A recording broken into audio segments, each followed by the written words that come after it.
साथी स्वागत है आप सभी एस्पिरेंट्स का इस आइकॉनिक एस्पिरेंट्स पे। साथी कैसे हैं आप लोग। आशा करता हूं कि आप सभी अच्छे होंगे और अपने तैयारी को बहुत ही अच्छे ढंग से कर रहे होंगे। साथी यह आपका बीपीएससी के लिए जो कि बहुत ही महत्वपूर्ण है। बीपीएससी हो, बिहार शिक्षक भर्ती हो, बिहार कांस्टेबल, बिहार दरोगा हो या फिर बिहार का कोई भी एग्ज़ाम हो, सभी एग्ज़ाम के लिए बहुत ही इंपॉर्टेंट ये क्लास है। क्योंकि हम जो आपका कवर कर रहे हैं या बिहार करेंट अफेयर को कवर कर रहे हैं। आज हम बात करने वाले हैं साथी जून 2023 अर्थात जून महीने में जितने भी बिहार की घटनाएं हुए हैं उन सभी घटनाओं का हम अध्ययन करने वाले हैं, जो कि आज का बहुत ही यह महत्वपूर्ण क्लास है। पूरे आज के क्लास में हम जून में जितने घटनाएं हुए हैं उन सभी घटनाओं को हम कवर करने वाले हैं और यहाँ से आपका 100% क्वेश्चन देखने को मिलेगा। तो आपसे रिक्वेस्ट है कि आप सभी वीडियो को पूरा देखिएगा। थोड़ा सा हो सकता है लंबा लेक्चर हो जाए, लेकिन साथ ही वीडियो को पूरा देखेंगे, बहुत ही इंपॉर्टेंट चीज़ यहाँ पे बताया जाएगा। और अगर अच्छा लगे तो प्लीज़ सेशन को लाइक कर देंगे और शेयर ज़रूर कर दीजिएगा। तो चलिए स्टार्ट करते हैं हम लोग आपका जून महीने के जितना भी बिहार में घटनाएँ हुए हैं उन सभी को। तो सबसे पहले यहाँ ध्यान दीजिएगा, पहला टॉपिक है आपका मैथिली युवा लेखक अक्षय आनंद सन्नी को मिला साहित्य अकादमी पुरस्कार। अब यह क्या है और यह प्रमुख इसका बिंदु क्या है, चर्चा में क्यों है, इस पे हम बात करेंगे। तो सबसे पहले हम बात करते हैं कि अक्षय को यह पुरस्कार उनकी पोथी ओल कतरा झोल कतरा के लिए मिला है। ठीक है, याद रखेंगे। और साहित्य अकादमी के अध्यक्ष माधव कौशिक की अध्यक्षता में कार्यकारी मंडल ने 22 जून 2023 को बाल साहित्य पुरस्कार 2023 की घोषणा की थी। कुल 22 अलग अलग भाषाओं के लिए विजेताओं की घोषणा की गई थी। ठीक है, आगे बढ़ते हैं तो ध्यान दीजिएगा, हिंदी में बाल साहित्य के लिए सूर्यनाथ सिंह की पुस्तक कोतून ए का चयन किया गया था और साहित्य अकादमी बाल साहित्य पुरस्कार में लगभग 50,000 रुपये और एक ताम्रपत्र दिया जाता है। तो यहाँ पे आप लोग याद रखेंगे, बहुत ही इंपॉर्टेंट चीज़ बताए हैं। दूसरा टॉपिक है आपका बिहार के लिए वरदान साबित होगी गंडक गंगा नदी जोड़ योजना। यह क्या है समझते हैं, चर्चा में क्यों है। ध्यान दीजिएगा, बिहार के सूचना एवं जनसंपर्क सह जल संसाधन मंत्री संजय कुमार झा ने बताया कि गंडक गंगा नदी जोड़ योजना उस राज्य गोपालगंज, सिवान और सारण जिले के लिए वरदान साबित होगा। क्यों और यह प्रमुख बिंदु क्या है, चलिए बात करते हैं। तो साथ ही यह योजना के जो प्रमुख बिंदु है, इस नदी जोड़ योजना से गोपालगंज जिले के गोपालगंज, मांझा, बरौनी, सिवान जिले के बहरिया और गोरिया कोटी, महाराजगंज, दरौदा और सारण जिले के दिगवाड़ा, सोनपुर, खेरा, नागरा, बनियापुर, मढ़ौरा आदि प्रखंडों के निवासी लाभान्वित होंगे। इस योजना से याद रखना है, इस योजना में गोपालगंज जिले के हीरा पाकड़ के पास गंडक नदी शुरू कर सारण जिले के हासिलपुर के पास गंगा नदी तक कुल लगभग अगर बात की जाए तो 170 किलोमीटर लंबे लिंक चैनल का निर्माण होगा। याद रखना है आप सभी को। और इनमें सैंकिंग और खुदाई के कार्य शामिल हैं। ठीक है, साथ ही सारण तटबंधन के लिए 139.59 पर आधारित निर्धारित डिजाइन के अनुसार 4 भेंट वाले एंटी फ्लग स्लूइस का निर्माण किया जाएगा। और यह योजना आपका प्राक्कलित राशि 69 करोड़ 89,79,000 रुपये का जो है इसमें लागत होगा इस योजना में, याद रखना है। और हम अगर बता दें आपको कि नेपाल में हाई डैम नहीं बना है। जब तक हाई डैम नहीं बन जाता बिहार की नदियों के पानी जो है यह कंट्रोल नहीं किया जा सकता है। तो आपसे यहाँ पे क्वेश्चन बन सकते हैं और आपके लिए यहाँ पे मेंस में भी बहुत ज़्यादा फ़ायदा होगा। आगे चलते हैं तो नेक्स्ट है आपका कि नेपाल में यदि हाई डैम बन जाता है तो बिहार में कोसी, कमला, बागमती, गंडक नदी के अधिकतर क्षेत्र जो हैं यह बाढ़ मुक्त हो जाएंगे। तो यही वजह है साथी, याद रखना है बाढ़ मुक्त होने के कारण को। ठीक है, और राज्य में पश्चिम चंपारण जिले में गंडक नदी के वाल्मीकि नगर, बरौन से निकलने वाली नहरों की संख्या आपका बढ़कर कितना हो गया है, तो याद रखना बढ़ाकर सिंचाई क्षमता क्या हो गई है, बढ़ाई जाएगी। इसका उद्देश्य जो है यह आपका गंडक नदी के पानी का अधिकतम उपयोग सिंचाई में किया जाना है। तो यह आप लोग याद रखेंगे। नेक्स्ट हम बात कर ले तो साथ ही इसमें गंडक नदी में नहर साल आने वाली बाढ़ के सुरक्षा की हो सकती है। वर्तमान में इस बरौन बड़ौद से निकलने वाली नहरों से बिहार के 7 जिलों में करीब 11.50 लाख हेक्टेयर में सिंचाई की क्षमता होगी। तो इस प्रकार से याद रखेंगे। नेक्स्ट है वाल्मीकि नगर बड़ौद की अधिकतम डिस्चार्ज क्षमता जो है यह आपका करीब 8.50 लाख क्यूसेन है और इस बैराज की 31 जुलाई 2003 को अब तक का अधिकतम डिस्चार्ज करीब 6,19,750 क्यूसेक हुआ है। तो यहाँ पे आप लोग याद रखेंगे। साथ में अगर हम बात कर लें नेक्स्ट, तो इस बैराज की निर्माण जो है यह आपका 1967 से 68 में किया गया था। इसकी करीब हम लंबाई की बात कर लें तो यह आपका 739 जो है मीटर है और इसकी जो आधा है हिस्सा नेपाल में पड़ता है। तो इस प्रकार से आप लोग याद रखेंगे। नेक्स्ट क्वेश्चन है जो आपका टॉपिक है C2A योजना IIIT भागलपुर और IIT व NIT पटना भी शामिल है। क्या है, चलती हैं इसमें चर्चा में क्या है इसको हम पहले समझते हैं। तो साथ ही मोबाइल, टीवी, लैपटॉप, वाहन, ATM सहित अन्य इलेक्ट्रॉनिक उपकरण में सेमीकंडक्टर चिप का उपयोग होता है, सभी को पता होगा। देश को सेमीकंडक्टर हब बनाने को लेकर केंद्र सरकार ने चिप टू स्टार्टअप, जिसको हम C2S कहते हैं, इस योजना की शुरुआत की है, जिसमें कुल 103 शैक्षणिक संस्थाओं को जिम्मेदारी सौंपी गई है। इन संस्थाओं में बिहार के ITI पटना, NIT पटना और IIIT भागलपुर को भी शामिल किया गया है। अब हम जानते हैं इसके कुछ प्रमुख बिंदुओं पर चलते हैं। तो यहाँ ध्यान दीजिएगा साथी कि संस्थान को 46 लाख रुपए का अनुदान मिला है। भागलपुर में डिजाइन तैयार करने के लिए इंजीनियरिंग के चयनित छात्रों को ट्रेनिंग भी दिया जाएगा। और साथ में बात कर लें अगर हम इसके बारे में, तो वैसे छात्र होंगे जिनमें BTech, MTech पास हो और PhD कर ली हो, वैसे छात्र भी ट्रेनिंग कर सकते हैं जो IIIT भागलपुर जैसे संस्था से अभी BTech कर रहे हैं। तो यहाँ पे बहुत इंपॉर्टेंट चीज़ बताया, जरा याद रखना है इसके बारे में। और चयन जो प्रक्रिया है यह क्या होगी, तो यह अभी तक तय नहीं किया गया है। ITI के द्वारा अगर हम बात कर लें तो साथ ही ITI पटना के academic dean professor AK Thakur ने बताया है कि संस्था का रिसर्च टीम जो होगा यह आपका जो रिसर्च टीम होंगे इसके तहत चिप पर काम कर रही है। उसके बाद हम नेक्स्ट अगर बात कर लें तो मार्केट डिमांड के अनुसार रिसर्च वर्क हो रहा है। डॉक्टर राज ने बताया कि सूचना प्रौद्योगिकी मंत्रालय ने पिछले वर्ष चिप टू स्टार्टअप स्कीम के तहत प्रस्ताव आमंत्रित किए थे। नेक्स्ट हम अगर बात कर लें तो ध्यान दीजिएगा कि इसमें IIIT भागलपुर के प्रोजेक्ट का चयन हुआ है। अभी चीन और कोरिया जैसे देशों से सेमीकंडक्टर का आयात हो रहा है। कोरोना काल में अगर हम बात कर लें तो सेमीकंडक्टर का उत्पादन कम होने से लैपटॉप, डेस्कटॉप व फ़ोन के दाम काफ़ी बढ़ गए थे। आपको देखने को मिला होगा कि जब चाइना से संपर्क खराब हो गए थे कोरोना काल में, तो थोड़ा सा सेमीकंडक्टर की वजह था या फिर अन्य कोई भी वजह था, जिस कारण से क्या हो रहे थे, तो बहुत सारे इलेक्ट्रॉनिक वस्तु जो थे, इलेक्ट्रॉनिक यंत्र जो थे ये नहीं आ पा रहे थे, ठीक है, और यह महंगे हो गए थे। नेक्स्ट हम अगर बात कर लें तो वाहनों की बुकिंग के बावजूद डिलीवरी रुकी रही थी। ऐसे में केंद्र सरकार के IT मंत्रालय ने पूरे देश में ऐसे 46,000 डिजाइनर तैयार करने का लक्ष्य रखा था, जो कि चिप यानी सेमीकंडक्टर तैयार करने में दक्ष होंगे। अभी देश में सेमीकंडक्टर लैब ISRO में है और केंद्र सरकार इस तरह से के और लैब तैयार करने के लिए योजना में काम कर रही है। तो यह था आपका साथी। नेक्स्ट हम बात करते हैं तो नेक्स्ट टॉपिक क्या है, तो पटना में देश के दूसरे सबसे बड़े हड्डी अस्पताल का निर्माण शुरू हुआ है। चलिए जानते हैं यह चर्चा में क्यों है और क्या इसके प्रमुख बिंदु हैं। साथ ही चर्चा में अगर बात की जाए तो पटना के राजवंशी नगर में स्थित माननीय जयप्रकाश नारायण, जिसको हम LLGP भी कहते हैं, यह हड्डी अस्पताल के निदेशक में बताया गया है कि पटना में देश के दूसरे सबसे बड़े हड्डी अस्पताल का निर्माण शुरू हो गया है और यह आपका अस्पताल 400 बेड का होगा, याद रखना है। प्रमुख बिंदु क्या है इस पर अगर हम बात कर लें तो ध्यान दीजिएगा, यहाँ एक छत के नीचे सभी तरह की आधुनिक सुविधाओं मिलेगी। जांच से लेकर इलाज व ऑपरेशन सभी निःशुल्क किए जाएंगे। 400 बेड के अस्पताल के अलावा एक इस्पात अस्पताल का भी निर्माण शुरू कर दिया गया है और ऐसे में अब मरीजों को क्या हो जाएगा, तो LNJP अस्पताल में सुपर स्पेशलिस्ट सुविधा उपलब्ध हो सकती है।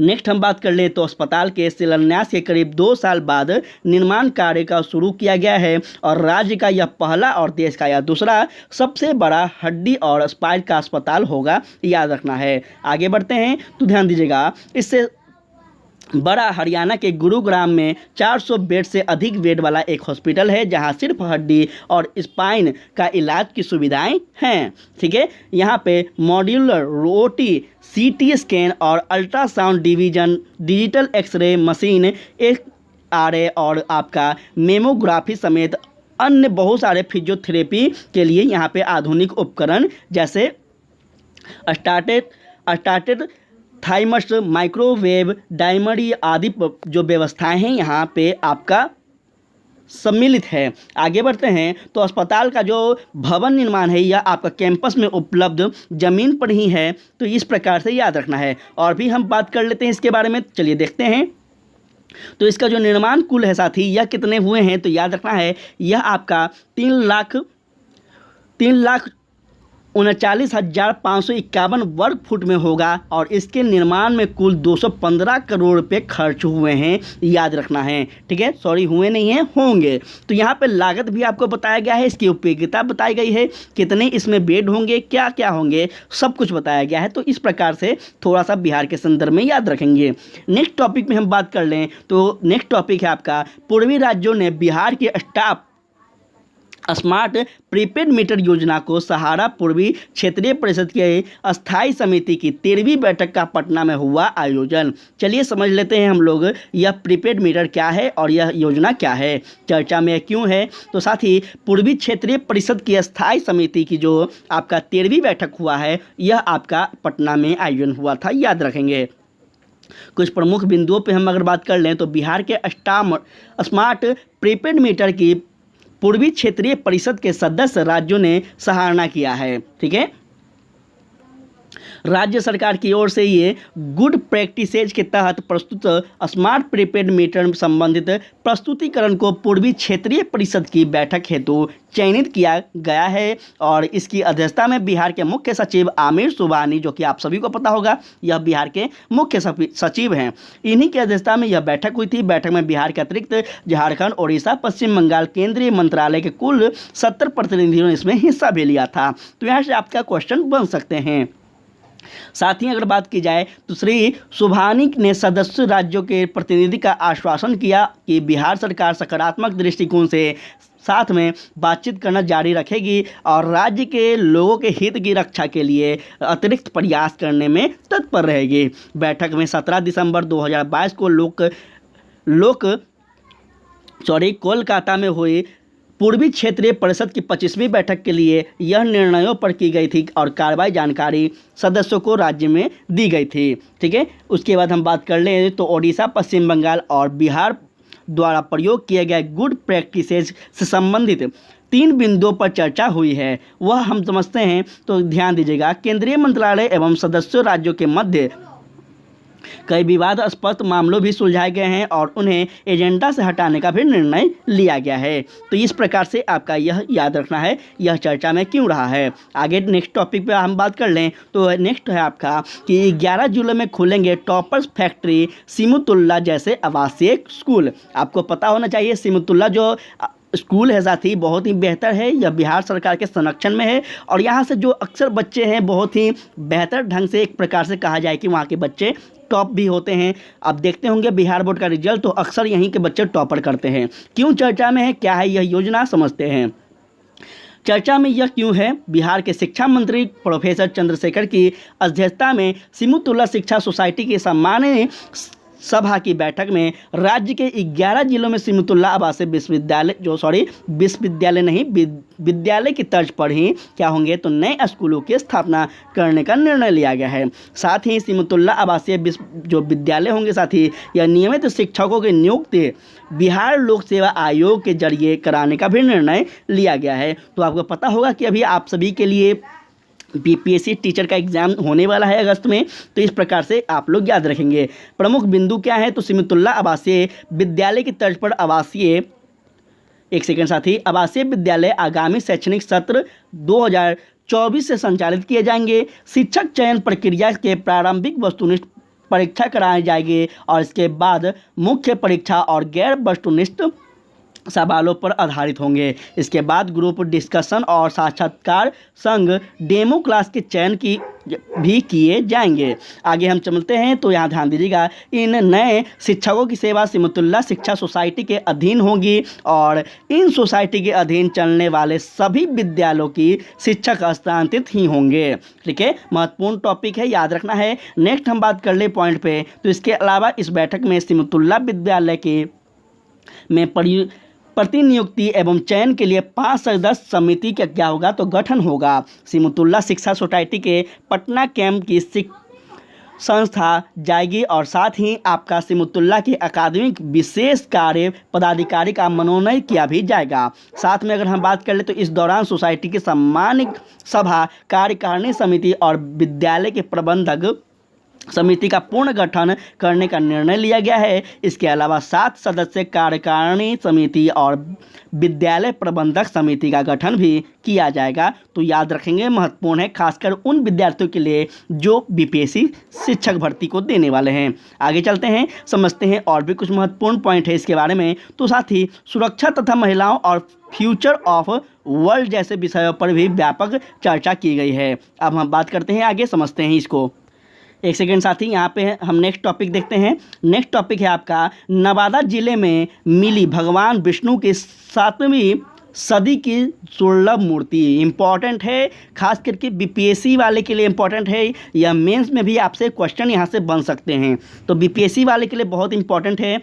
यहाँ चलिए हम बात करते हैं प्रमुख बिंदुओं पर। ध्यान दीजिएगा, बिहार राज्य के नवादा जिले के अंतर्गत रोल प्रखंड, इंपॉर्टेंट है, रोल प्रखंड के मनियोचक गांव में स्थित कस्तूरबा विश्वविद्यालय के नज़दीक के पोखर पहाड़ी के दौरान भगवान विष्णु के दुर्लभ मूर्ति मिली है और नादर संग्रहालय नवादा के अध्यक्ष डॉक्टर शिवम कुमार मिश्रा ने विष्णु के इस प्रतिमा को 7वीं सदी के बताया है। इसके अलावा इसमें हम बात कर ले तो इसके तहत काफ़ी मूर्तियाँ भी मिली है। डॉक्टर मिश्र ने रजौली के एसडीओ और रोह थाना प्रभारी के थाना कर मूर्ति को संग्रहालय में सुरक्षित रखवाने का आग्रह भी किया है।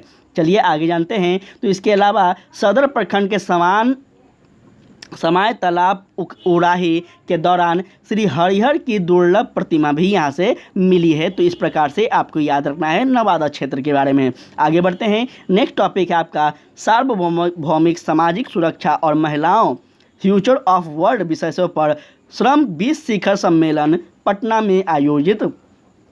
इम्पॉर्टेंट बहुत ज़्यादा है, तो यहाँ चर्चा में क्यों है चलिए समझते हैं। वर्ष अगर हम बात कर ले साथी तो 21 से आपका 23 जून 2023 की बात है। ठीक है, यहाँ पे श्रम जो है 20 शिखर सम्मेलन का आयोजन पटना में किया गया है। इसमें सार्वभौमिक सामाजिक और भी देख लेते हैं साथी, तो सामाजिक सुरक्षा तथा महिलाओं और फ्यूचर ऑफ वर्क जैसे विषयों पर व्यापक चर्चा की गई है। अब यह बिंदु क्या है, कुछ प्रमुख बिंदु, इसके बारे में क्या विशेषता है चलिए जानते हैं। तो साथ ही इसमें सामाजिक सुरक्षा लाभों को आसानी से पहुंचाने की क्षमता जो है यह G20 सदस्य देशों के अन्य संबंधों में के बीच देशों के बीच एक बहुपक्षीय तंत्र, याद रखेंगे बहुपक्षीय तंत्र बनाने का संकल्प लिया गया है। साथ में इस अवसर पर श्रमिकों के अंतर्गत प्रसार सामाजिक सुरक्षा निधियों के आंतरिक स्तर पर आसानी से पहुंच के बारे में कार्यबल की रिपोर्ट पर विस्तार की चर्चा भी की गई है। और साथ में यहाँ पे याद रखेंगे कि यहाँ पे साथ ही यहाँ पे कृत्रिम बुद्धिमान, ठीक है, जिसको हम कह लें, यह व्यापक उपयोग विस्तृत चर्चा की गई है, जिसमें श्रम उत्पादक में वृद्धि, आय वृद्धि और आपका बेहतर जीवन स्तर जैसे इसके सकारात्मक प्रभाव का प्रकाश डाला गया है। तो इस प्रकार से याद रखेंगे। साथ में अगर हम बात करें नेक्स्ट, तो टिकाऊ और संज्ञागत बदलावों के साथ तकनीकी नवाचार का सुगम बनाना L20 पटना के ड्राफ्ट नंबर 1 का प्रमुख पहलू है, जिसका पूरी तरह से अध्ययन करना और नीतिगत ढांचे को जोड़ना की आवश्यकताएं हैं।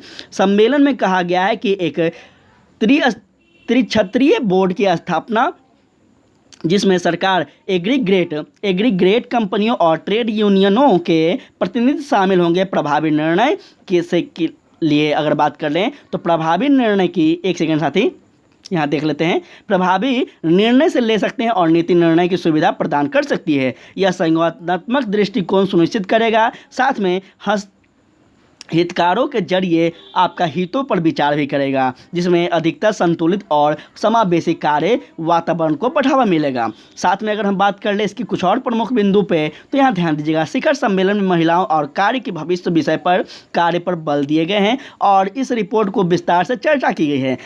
कार्यबल में निजी क्षेत्र में महिलाओं की भागीदारी बढ़ाने और उनकी नेतृत्वकारी भूमिकाओं को बढ़ावा देने हेतु इसको प्रोत्साहन प्रदान किया गया है। साथ में अगर इसके सहायक वातावरण बनाने का प्रस्ताव भी रखा गया है। सम्मेलन में आपका यहाँ पे टास्क फोर्स के सिफारिश पर वैश्विक कार्यक्रम को सामाजिक सुरक्षा तक पहुँचाने में महत्वपूर्ण चुनौती को सामना करना पड़ा है। औपचारिक क्षेत्र पर 61% श्रमिक के पास इन तरह के कवरेज का अभाव है। इस तरह से अगर हम बात कर ले तो इस मुद्दे को हल करने के लिए सामाजिक सुरक्षा के तस्वीर मॉडल कल्पना करना महत्वपूर्ण है, जो कि अंशदान और गैर अंशदान दोनों प्रणालियों के सिद्धांत को जोड़ता है। कार्यबल के सिफारिश की अगर हम बात कर ले तो कौशल प्रशिक्षण कार्यक्रम में आपका वैश्विक कौशल अंतर को दूर करने के लिए हरित कौशल को शामिल किया गया है। यह सुनिश्चित करने के लिए किसी एक देश में अर्जित कौशल को दूसरे देश में मान्यता प्राप्त हो और एक साथ योग्यता की आवश्यकता हो। शिखर सम्मेलन में हुए विचार विमर्श में ट्रेड यूनियन नेताओं ने अगर हम बात कर लेते हैं, नेताओं ने जो है भारत और भारतीय ट्रेड यूनियन के प्रतिनिधि के साथ 28 देशों के श्रमिक विशेषज्ञों के भाग भी लिया गया था। तो यह था इंपॉर्टेंट, कुछ याद रखेंगे। ठीक है, नेक्स्ट जो है आपका वह क्या है, तो नेक्स्ट आपका बिहार का जो करेंट अफेयर के मुद्दे हैं, यह है आपका शेखपुरा जिले में तैनात AAM गायत्री कुमारी को राष्ट्रीय फ्लोरेंस नाइटिंगेल पुरस्कार, यह क्या है साथी, जल्दी से बता दीजिए। आप सभी को करेंट अफेयर में वैसे पढ़ाया गया है, लेकिन हम यहाँ पे डिटेल में कर रहे हैं क्योंकि यहाँ पे उन स्टूडेंट जो कि BPSC एग्ज़ाम PCS दे रहे हैं या फिर शिक्षक भर्ती, बिहार कांस्टेबल, बिहार दरोगा, देखिए आप बिहार का कोई भी एग्ज़ाम दे रहे हैं, यहाँ से 100% क्वेश्चन आएंगे साथी, बहुत ही इंपॉर्टेंट है और पूरे महीना कवर करवा रहे हैं हम। जल्द ही ये जुलाई महीना ख़त्म होगा तो पूरा जुलाई कवर करवा देंगे, फिर अगस्त कवर करवाएंगे, फिर आपका सितंबर भी होगा। तो इसमें जो अगस्त में शिक्षक भर्ती होने वाले हैं उनको फ़ायदा हो जाएगा और सितंबर में जो आपका BPSC होने वाला है 30 सितंबर को, उनको भी फ़ायदा हो जाएगा। ठीक है, तो हम सब चीज़ ध्यान से यहाँ कर रहे हैं, बस आप लोग क्लास को निम्तियान से एकदम पेशेंस बनाकर सुनिए। ठीक है, हो सके तो इसको शेयर करते चलिए साथी, काफ़ी ज़्यादा आपके लिए बेस्ट कंटेंट और मेहनत करना पड़ता है। चलिए हम जानते हैं इसको, यह आपका क्यों चर्चा में है, ध्यान दीजिएगा। तो राष्ट्रपति श्रीमती द्रौपदी मुर्मू ने नई दिल्ली में आयोजित समारोह में बिहार की शेखपुरा जिले के गवई, ध्यान दीजिएगा, बिहार के शेखपुरा जिले के गवई गांव स्थित उप स्वास्थ्य केंद्र में तैनात NM गायत्री कुमारी को वर्ष 2023 के लिए राष्ट्रीय क्या है तो फ्लोरेंस नाइटिंगेल पुरस्कार से सम्मानित किया गया है। ठीक है, इतना बता दिए। अब हम इस पे बात करते हैं कि यह जो है प्रमुख बिंदु क्या है, इसके क्या कारण थे।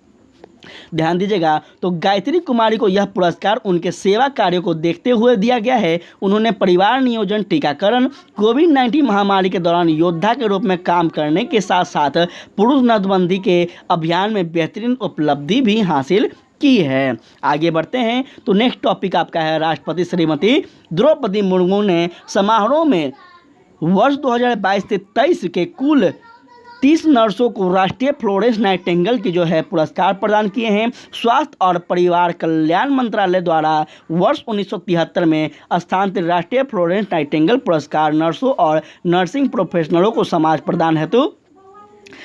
को प्रदान की गई और उनकी सराहनीय सेवाओं के लिए यह समाज जो है यह पुरस्कार प्रदान किया गया था, शुरुआत की गई थी। नेक्स्ट हम अगर बात कर लें तो नेक्स्ट जो आपका टॉपिक है बिहार के संदर्भ में वह है 9वीं 10वीं में पढ़ाई छोड़ने वाले सबसे ज़्यादा बच्चे जो हैं यह बिहार के हैं। अब यह जो डाटा है बहुत इंपॉर्टेंट है और यहाँ से BPSC क्वेश्चन 100% आपसे पूछेगी। चर्चा में क्यों है समझ लेते हैं। तो शिक्षा मंत्रालय की शैक्षणिक सत्र आपका 2023 से 24 के लिए प्रोजेक्ट अप्रूवल बोर्ड की रिपोर्ट कहती है कि निचली कक्षा में भी नामांकन के बाद पढ़ाई छोड़ने वाले का दर जो है यह पिछले 2 वर्षों में क्या हुआ है तो बढ़ा है। क्या विशेषता है, क्या कारण है, चलिए बात करते हैं उस पर। तो ध्यान दीजिएगा, प्रमुख बिंदुओं पे हम बात कर लें तो माध्यमिक कक्षाओं में शैक्षणिक सत्र जो 2020 से 21 की तुलना में हम बात कर लें तो 21 की तुलना में अगर हम बात कर ले तो 21-22 में यह जो है आपका 17.6% है, बढ़कर आपका 20 पॉइंट, आंकड़ा देखिए 17 से डायरेक्ट छलांग कर गया है, 20.5 हो गया है। और राज्य के आकांक्षी जिलों, बहुत इंपॉर्टेंट है और बहुत अच्छा से यहाँ पे आपको करेंट अफेयर बहुत बेहतर ढंग से समझाया गया है पॉइंट में कि राज्य के आकांक्षी जिलों में स्थित और भी चिंताजनक है। 5 आकांक्षी जिलों में सुपौल, मधेपुरा, वैशाली, किशनगंज और आपका लगभग हम बात कर ले तो दरभंगा के 9वीं 10वीं में ड्राफ्ट आउटकम की जो दर है यह आपका 25% हो चुका है। देख सकते हैं साथ ही कितना ज़्यादा यहाँ पे आंकड़ा है, जो बच्चों के जो पढ़ाई छोड़ने की आंकड़ा जो देख रहे हैं आप बिहार के संदर्भ में, तो कितना ज़्यादा बढ़ रहे हैं, क्या कारण है इस पे भी हम चर्चा करेंगे। पिछले 3 वर्षों में राज्य के 9वीं और 10वीं कक्षा में ड्राफ्ट आउट मामले में देश के सबसे अधिक बढ़े हैं। ठीक है, बिहार में पढ़ाई छोड़ने वाले का दर जो है राष्ट्रीय औसत 12.6 से आपका 8% जो है अधिक है। इस प्रकार से याद रखना है, बहुत आंकड़ा जो है सबसे इंपॉर्टेंट है, आपसे डाटा ही पूछेगा। ठीक है, ये सभी चीज़ नहीं पूछेंगे, साथ ही कौन कौन से जिला हैं, कौन कौन से राज्य हैं, इस प्रकार से एग्जाम्पल के रूप में नहीं पूछेगा। आपसे बस डाटा पूछेगा कि 2021-22 में कितने थे, 20-21 में कितने थे, ये सब आप लोग याद रखेंगे। राज्य में माध्यमिक कक्षाओं में ड्राफ्ट आउटकम जो दर है यह आपका 20.5% हो गया है। और इस श्रेणी में बिहार ही नहीं बल्कि आंध्र प्रदेश, असम, गुजरात, कर्नाटक, आपका मेघालय और पंजाब भी है जो शामिल है। तो इस प्रकार से कह सकते हैं कि इन राज्यों में जो है यहाँ के बच्चे जो हैं वो 9वीं 10वीं में अधिक संख्या में क्या कर रहे हैं, तो पढ़ाई को छोड़ रहे हैं। और भी कुछ प्रमुख बिंदु है उस पर हम बात करते हैं, क्योंकि एक महत्वपूर्ण यह मुद्दा है, समाज के एक बहुत बड़े वर्ग कह सकते हैं हम लोग 9वीं 10वीं में जो बच्चे होते हैं वो एक प्रकार से अपनी शिक्षा से वंचित हो रहे हैं। तो एक बहुत ही बड़ा यह मुद्दा कहा जाए तो है। चलिए जानते हैं, लैंगिक समानता सूचकांक के मोर्चे पर सूबे के, एक सेकेंड साथ यहाँ पे देख लेते हैं, वही है ना, चलिए वही है, ठीक है, यहाँ ध्यान दीजिएगा। लैंगिक समानता सूचकांक के मोर्चे पर सूबे में, सूबे का मतलब होता है राज्य, तो सूबे के 9 जिलों की रिपोर्ट चौंकाने वाली है। कौन कौन सी समझते हैं। यह 9वीं 10वीं व 11वीं 12वीं में स्कूल छोड़ने वाले में छात्रों की संख्या अधिक है। ठीक है, तो यहाँ पे याद रखेंगे आप सभी लोग। नेक्स्ट पॉइंट कहता है कि इन जिलों में तिरहुत प्रखंड, बहुत इंपॉर्टेंट है, तिरहुत प्रखंड के 4 जिले के अलावा भागलपुर, बेगूसराय, मुंगेर, समस्तीपुर, खगड़िया शामिल भी हैं। और वही 26 जिलों में छात्राओं की जो है यह जो है GR बेहतर है। ठीक है, तो यहाँ पे क्या है, छात्राओं की संख्या बेहतर है, लेकिन छात्रों की जो संख्या है यह क्या है, तो अधिक मात्रा में वो क्या कर रहे हैं, पढ़ाई को छोड़ रहे हैं। आगे चलते हैं तो याद रखता है, यहाँ पे ध्यान दीजिएगा साथी कि 15 जिलों में सकल नामांकन अनुपात यात्री ग्रॉस एनरोलमेंट रेशियो के अनुसार 65% से कम है और यह सेकेंडरी कक्षाओं का आंकड़ा है, याद रखेंगे। नेक्स्ट पॉइंट पे हम बात कर लें तो ध्यान दीजिएगा, वही आकांक्षी जिलों की में हम अगर बात कर लें तो 9वीं 10वीं कक्षाओं में GR और कम है, जिसमें हम अगर बात कर ले तो यह आपका अररिया में आपका 44.8% है, कटिहार और किशनगंज में आपका यहाँ पे 45.4% है। तो इस प्रकार से याद रखेंगे। और ड्राफ्ट आउट को जो कम करने वाली यह जानकारी है या ज़रूरी है कि बच्चों की स्कूल में जोड़ा जाए। ठीक है, बच्चों को क्या किया जाए, स्कूल से अधिक जोड़ा जाए और उन्हें लंबी अवधि तक कक्षाओं में रोका जाए। ठीक है, और इसके लिए बहुत ही सारा उपयोग किया जा रहा है बिहार सरकार के द्वारा, ऐसा नहीं है, बिहार सरकार के द्वारा और भी कोशिश किया जा रहा है। हाल ही में एक न्यूज़ और भी आया था, तो उसमें भी कुछ नए पहल किए गए हैं जिससे बच्चे क्या हो, तो अधिक से अधिक विद्यालय में रह सके, कक्षाओं में रह सकते हैं। आगे चलते हैं, नेक्स्ट टॉपिक क्या कहता है आपका, तो कहता है नालंदा जिले की स्मिता ने सेंटर स्पिल्ट होल्डिंग में नया वर्ल्ड रिकॉर्ड बनाया है।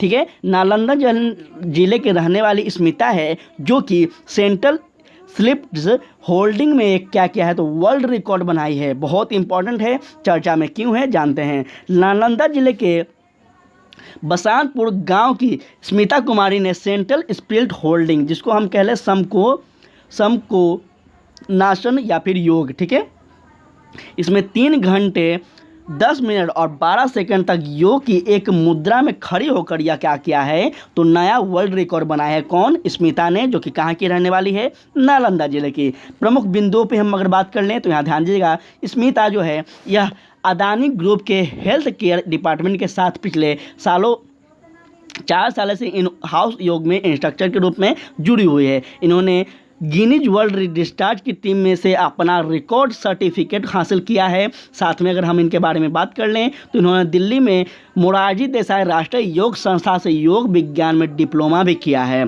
ठीक है, स्मिता के बारे में बहुत इंपॉर्टेंट चीज़ है, याद रखेंगे। इसके बाद स्मिता कुमारी वर्ष 2015 से 17 में देव संस्कृति विश्वविद्यालय में से अप्लाइड योग और ह्यूमन साइंस में मास्टर की पढ़ाई भी कर चुकी हैं। तो ये था कुछ स्मिता के बारे में जो कि आप लोग याद रखेंगे। नेक्स्ट है आपका राष्ट्रीय जूनियर रंगनी बालक प्रतियोगिता में बिहार बना चैंपियन। यह क्या है, जल्दी जानते हैं, चर्चा में क्यों है। पुणे के छत्रपति शिवाजी स्टेडियम में 13 से 14 जून 2023 तक आयोजित राष्ट्रीय जूनियर रग्बी बालक प्रतियोगिता में बिहार ने चैंपियन बन गोल्ड हासिल किया है। क्या इसके प्रमुख बिंदु हैं, इस पे हम बात करते हैं। तो साथ ही यह आपका याद रखना है, इस प्रतियोगिता में मेजबानी इस बार महाराष्ट्र कर रही थी। तो याद रखना है, आपसे पूछ दिया जाएगा। तो यह मेजबानी जो कौन कर रहा था, महाराष्ट्र कर रही थी। और फाइनल मुकाबले में राजस्थान को 28-10 से हराकर बिहार ने अपनी जीत पक्की की और गोल्ड हासिल किया। इस मैच में राजा जो था यह आपका 13, सौरभ ने 5, रोहित ने आपका 5, सागर ने 5 अंक बनाया था। इस प्रतियोगिता में पहले नंबर पे बिहार टीम रही जिसमें गोल्ड हासिल हुआ। वही दूसरे स्थान पर जो थे यह राजस्थान की टीम रही थी जिन्हें क्या हुआ, तो सिल्वर प्राप्त हुआ। और ओडिशा जो है यह ब्रॉन्ज जो मेडल है यह जीतने वाला तीसरे स्थान पर था। तो इस प्रकार से याद रखेंगे। आगे बढ़ते हैं, चलिए आगे समझते हैं। नेक्स्ट जो आपका है साथी, वहाँ पर ध्यान दीजिएगा। नेक्स्ट टॉपिक जो है आपका वह है 17,491 सहकारी समिति को समाप्त किया गया। यह क्यों हुआ, क्या हुआ, चर्चा में क्यों है, समझते हैं इसको। तो बिहार में 17,451 सहकारी समितियों को समाप्त कर दिया गया है, जिसमें राज्य में अब जो है यह मात्र आपका कितना है, तो 25,487 सहकारी समितियां जो है यह बच चुकी है। ठीक है, क्या कारण था, क्या प्रमुख बिंदु हैं, इस पर हम बात करते हैं। तो साथ ही पूर्व में राज्य में कुल जो है यह आपका 42,985 सहकारी समिति थी, जिसमें लंबे समय से इस समितियां सक्रिय नहीं थी। इसके माध्यम से काम नहीं हो रहे थे। झारखंड बिहार के बंटवारे के बाद कई समितियां का औचित्य जो था यह खत्म हो गया था, जिस कारण से समितियों को बंद कर दिया गया है। पैक्स, डेयरी और मत्स्य जीव सहयोगी समितियों को छोड़कर राज्य में जो है यह अब आपका कितना है, तो 8,848 अन्य तरह की समितियां बच गई है। राज्य में अब सबसे अधिक जो है 2,217 हाउसिंग सोसाइटी है। यहाँ पे याद रखेंगे सभी डाटा। राज्य में औद्योगिक सहयोगी समिति, शीत भंडार, ग्रामोदय, तेल उत्पाद, तार, गुड़ उत्पाद, सिंचाई सहयोग और समिति संयुक्त सहयोग, कृषि, नाव यातायात, चर्मकार और आपका सर्वोदय सहयोग समिति को समाप्त कर दिया गया है। तो किसको किसको समाप्त किए गए हैं, कौन कौन सी समितियां, नाम याद रखेंगे। नेक्स्ट हम बात कर ले तो राज्य में अब सिर्फ 8 SC/ST सहकारी समिति है, जिसमें लखीसराय, मुजफ्फरपुर में एक है और नालंदा व पटना में 3 समितियां बच गए हैं। दरभंगा, सिवान में एक भी महिला कल्याण समिति नहीं है, याद रखेंगे। पूर्णिया में सबसे अधिक 145 महिला कल्याण समिति है। राज्य में अगर हम बात कर लें तो जूट की एकता की भी समिति नहीं है। इसके अलावा राज्य अगर हम बात कर लें तो राज्य के पूर्वी चंपारण, जमुई, कटिहार, लखीसराय, नालंदा, पटना, रोहतास, सहरसा, सीतामढ़ी, वैशाली और पश्चिम चंपारण छोड़कर किसी भी जिले में परिवहन समिति अब नहीं बचे हैं। तो ये आप लोग याद रखेंगे। पटना को छोड़कर राज्य में कहीं भी पर्यटन समिति नहीं है और पटना में 5 पर्यटन समिति है। यह भी आपसे पूछे जाएंगे, याद रखेंगे, महत्वपूर्ण है। आगे बढ़ते हैं। दरभंगा में बनेगा 2500 बेड का सुपर स्पेशलिस्ट अस्पताल, बहुत ही महत्वपूर्ण है और यह लगातार चर्चा में भी है। क्या प्रमुख बिंदु है, चलिए जानते हैं। चलिए समझते हैं यह प्रमुख बिंदु क्या है, क्यों यह आपका चर्चा में बना हुआ है। तो नीतीश सरकार की अगर हम बात कर ले तो दरभंगा डीएमसीएच परिषद में 2500 बेड का सुपर स्पेशलिस्ट अस्पताल जो है यह बनाई जा रही है। इस पर सरकार कुल जो है यह आपका 2,46.41 करोड़ रुपए खर्च करेगी। इसके पहले वर्ष 2019 में डीएमसीएच में 400 बेड के नए सर्जिकल ब्लॉक के निर्माण की मंजूरी भी दी गई थी। करीब 600 करोड़ रुपए की लागत से सर्जिकल ब्लॉक का निर्माण कार्य जारी किया गया है। साथ में इसकी मंजूरी कैबिनेट से भी मिल चुकी है। तो याद रखना है, बहुत ही महत्वपूर्ण है। आगे बढ़ते हैं तो नेक्स्ट आपका है भोजपुर के रवि सिन्हा RAW रॉ के नए चीफ बन गए हैं। महत्वपूर्ण है, आपसे यहाँ प्रश्न उठेगा, चर्चा में क्यों है समझते हैं पहले इसको। चलिए, बिहार के भोजपुर के रहने वाले वरिष्ठ IPS अधिकारी और मंत्रिमंडल सचिवालय में विशेष सचिव के रूप में कार्यरत रवि सिन्हा को भारत की खुफिया एजेंसी रॉ जिसको हम कहते हैं, यह आपका क्या है, तो यहाँ पे नए प्रमुख नियुक्त हुए हैं। यहाँ पे आप लोग याद रखेंगे क्यों यह चर्चा में है, यह हम लोग बात किए। अब क्या कारण रहा था, यहाँ चलते हैं। तो ऑपरेशन मेन के नाम से मशहूर 59 वर्षीय रवि सिन्हा लंबे समय से इस प्रतिष्ठित खुफिया एजेंसी से जुड़े रहे थे। वह वर्तमान में रॉ में सेकंड इन कमांड हैं और अपनी पदोन्नति से पहले वह रॉ की ऑपरेशन डिवीजन का नेतृत्व कर रहे हैं। सूचना व जानकारी जुटाने में इन्हें आधुनिक तकनीकी को अपनाने का श्रेय भी दिया जाता है। रवि सिन्हा को अपनी पेशेवर क्षमता के लिए भी सभी जासूसी समुदाय में विशेष पहचान है। उन्होंने कई क्षेत्रों में काम किया है। माना जा रहा है कि अपनी नई भूमिका में अनुभव व ज्ञान का जखीरा लेकर वह फील्ड में उतरेंगे। रवि सिन्हा को जम्मू कश्मीर, पूर्वोत्तर और वामपंथी उग्रवादी क्षेत्रों के अलावा पड़ोस के घटनाक्रमों पर अच्छी पकड़ के लिए जाना जाता है। आगे हम चलते हैं, कुछ और भी प्रमुख बिंदु हैं। तो याद रखना है यहाँ पे कि रॉ पर विदेशी इंटेलिजेंस जुटाने का जिम्मा जो है यह आपका किसी देश के घटनाक्रम का भारत का असर हो सकता है, तो रॉ पर उस नज़र रखती है। राष्ट्र में अगर हम बात करें तो रॉ राष्ट्रीय हितों के लिए खुफिया ऑपरेशन को ही अंजाम देती है। रॉ के बारे में बताया जा रहा है आपका, रॉ एक इंदिरा गांधी सरकार में अस्तित्व में आई थी। ठीक है, तो आपसे पूछा जाएगा रॉ के बारे में, तो आप लोग इसको याद रखेंगे। ठीक है, आगे हम बढ़ते हैं। तो आगे है साथी आपका, यहाँ पे ध्यान दीजिएगा, केंद्र परिषद कल्याण मंत्रालय की रिपोर्ट के मुताबिक बिहार में बुजुर्गों की हिस्सेदारी सबसे कम है। यह क्या है, क्यों चर्चा में है, इस पर हम कल बात करेंगे। क्लास थोड़ा सा काफ़ी लंबा हो चुका है। अभी जो हम आपका बात कर रहे हैं पूरा जून महीना है, जून महीना का पूरा करंट अफेयर आपको कवर करवाएंगे बिहार के संदर्भ में। बहुत इंपॉर्टेंट है और आपको यूट्यूब पे अभी तक ऐसा नहीं मिलेगा। पूरा आपका मंथली करंट अफेयर कवर करवाया जाएगा। पहली बार यूट्यूब पे इतना बेहतर ढंग से समझाया जा रहा है, बताया जा रहा है। तो यहाँ से क्वेश्चन जो है, देखिए जीएस से क्वेश्चन थोड़ा सा कम आ सकते हैं, लेकिन करेंट अफेयर से 100% हम दावा कर सकते हैं, क्योंकि हम संपूर्ण बिहार की जितने भी घटना हुए हैं हम आपको कवर करवा रहे हैं। तो ये बहुत ही इंपॉर्टेंट है उन सभी विद्यार्थियों के लिए जो कि बिहार में किसी भी ना किसी एग्ज़ाम का तैयारी कर रहे हैं और वो देने वाले हैं। ठीक है, तो बस आपसे विनती है कि आप लोग अधिक से अधिक चैनल को शेयर करें, ताकि वो सभी एस्पिरेंट जो कि बिहार BPSC PCS दे रहे हैं, BPSC टीचर भर्ती दे रहे हैं, दरोगा या फिर कांस्टेबल देने वाले हों, या फिर कोई भी एग्ज़ाम बिहार का दे रहे हैं आप 2023 में, तो बहुत इंपॉर्टेंट ये है। ठीक है, इसका PDF आप सभी को टेलीग्राम पे मिल जाएगा। तो आज के लिए इतना ही, कल हम आगे बात करेंगे बिहार के कुछ और भी प्रमुख जो है करंट अफेयर के मुद्दे उस पर। ठीक है, तो आज के लिए इतना ही। जय हिंद, जय भारत।